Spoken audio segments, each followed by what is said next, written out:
16th century.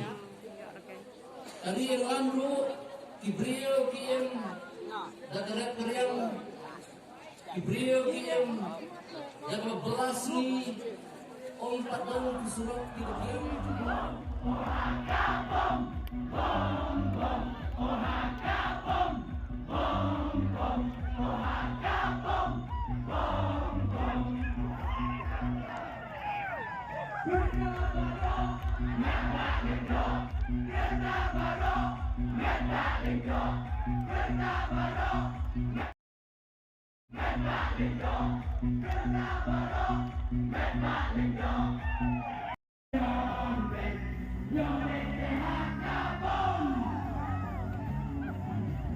Kenapa kau yang dijadikan pada panjang ayah